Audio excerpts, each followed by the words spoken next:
Fig, and I'm here with Marcel Rochills, the Director of Rochills Estate Agents. What we're going to discuss today is how your estate agent markets your property and how that affects them getting a premium price, especially now with the shift away from traditional print media and things moving online.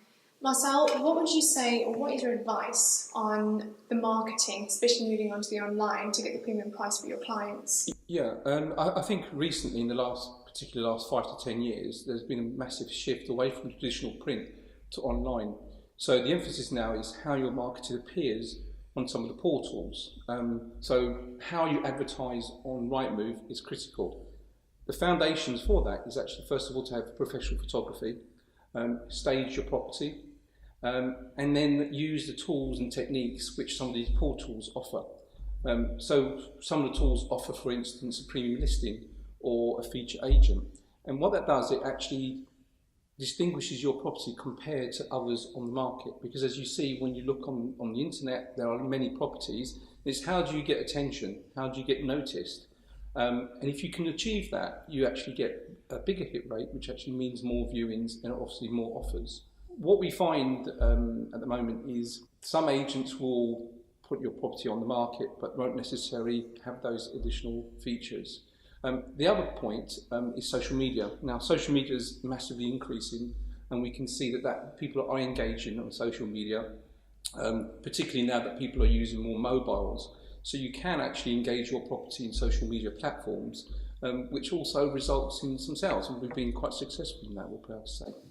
I think what's important to also discuss aside to that is obviously with us being able to read the hit rates from the utilisation of social media and then also the normal portals of Rightmove and on the market, is you can then say, okay, well, if we haven't sold within a certain period of time, here's what the activity's been like online, and then obviously look to address the marketing strategy. Is that something you say also works quite well? Yeah, absolutely. And I think it's really critical that you actually monitor and measure the performance of your activity on social media and on places like Rightmove.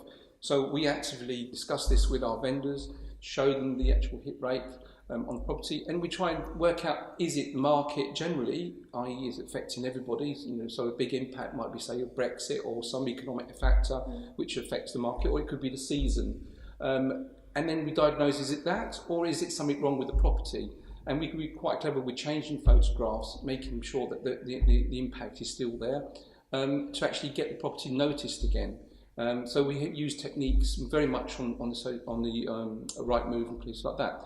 The other factor to look at is how your property is appearing on some of these searches. So the old days of putting the property on the market for $399,950 is actually a big disadvantage, because you're only getting people looking between $350 and $400.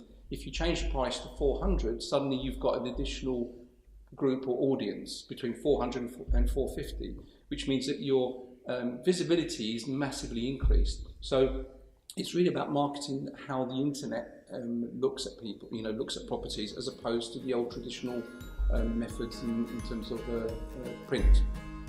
Thank you so much. Thank you.